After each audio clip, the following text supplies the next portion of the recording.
రే రే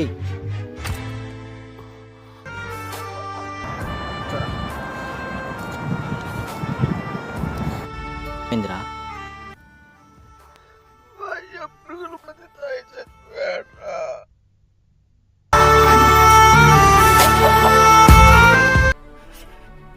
చెప్పమంటావురా? పంటకు చల్లే విత్తనాల్లో కల్తీ, పంటకు చల్లే పురుగుల మందుల్లో కల్తీ, నీరు లేక కరెంటు లేక నష్టంతో పంటకు చల్లే పురుగుల మందులు తాగి మా నాన్న చచ్చిపోయాడ్రా.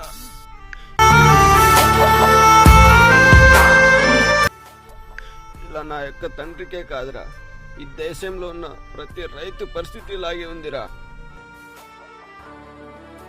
అయినా ఒక మాట చెప్తారా? రైతు కష్టం పంట పండించే రైతుకు మాత్రమే తెలుసురా.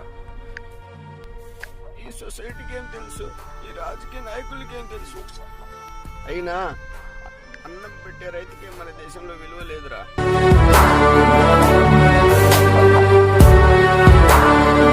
రే వీడిని ఇలాగే వదిలేసి వెళ్ళామంటే వీడు మళ్ళీ ఏదో చేసుకుంటాడ్రా.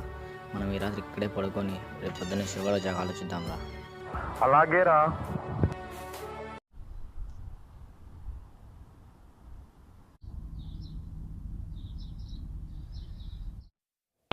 అదిగోరా శివ.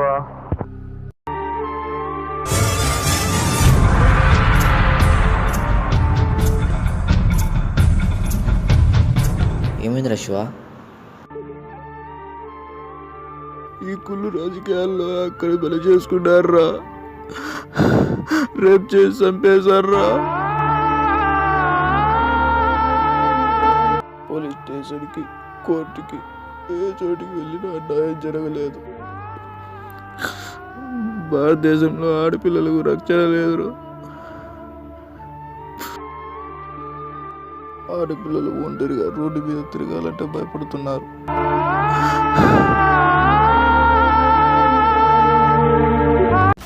ఈ సొసైటీ మారదు, ఈ రాజకీయాలు మారదు, ఈ జనాలు మారరు.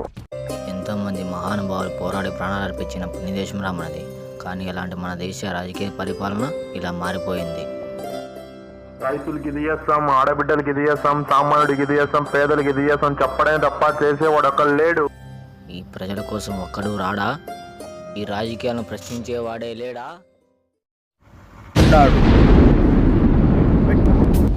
ఒక్కడున్నాడు. ఒక్కడొస్తున్నాడు.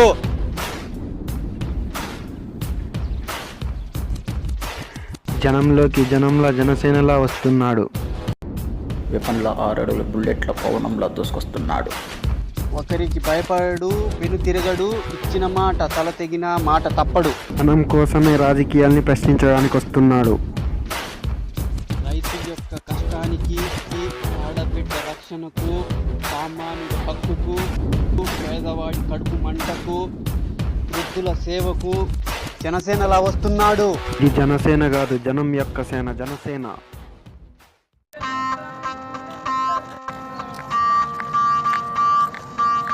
ఇల్లేమో దూరం, అసలే చీకటి గాఢాంధకారం,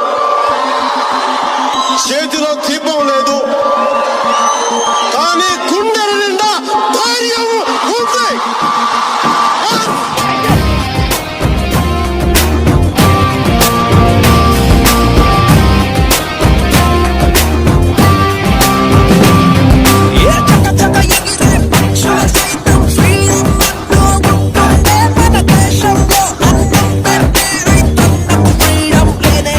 మన దేశ నాయకులు దర్జాగా తిరిగే సెక్యూరిటీ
ఆకాశమే